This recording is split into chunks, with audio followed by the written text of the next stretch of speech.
ছিল, আছে, থাকবে। তার জন্য যে কোনো লড়াই করতে হয়, আমরা লড়াই করব।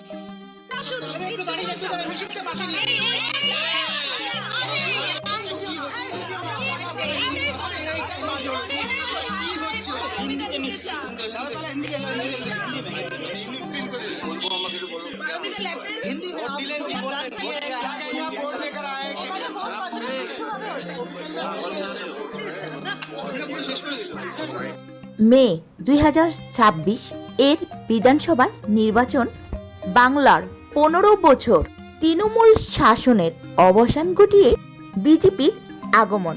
ঠিক এই সময় এই 2026 নির্বাচন নিয়ে মন্তব্য করলেন অভিনেতা প্রসেনজিৎ।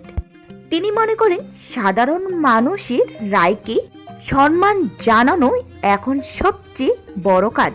তিনি আরও বলেন, রাজনীতিতে ভালো মানুষের অভাব সবসময় ছিল এবং আছে, কারণ ভালো মানুষ রাজনীতিতে আসতে পছন্দ করেন না।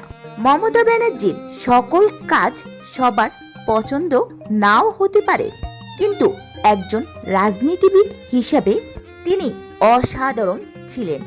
হয়তোবা এবারের নির্বাচন তাকে পরিকল্পিতভাবে হারিয়ে দেয়া হয়েছে, তা না হলে পশ্চিমবঙ্গে মমতা ব্যানার্জির প্রচুর জনপ্রিয়তা থাকার সত্ত্বেও এমন হার হওয়ার কথা ছিল না। পশ্চিমবঙ্গে কখনো হিন্দু মুসলিম ভেদাভেদ ছিল না, এমনকি সারা ভারতে মুসলিম নির্যাতন হলেও পশ্চিমবঙ্গে কখনো মুসলিম নির্যাতন হয়নি।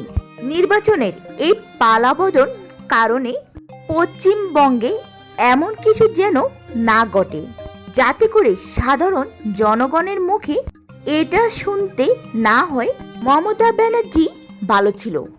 তবে প্রসেনজিতের এই মন্তব্যগুলো আপনাদের কাছে কি মনে হলো?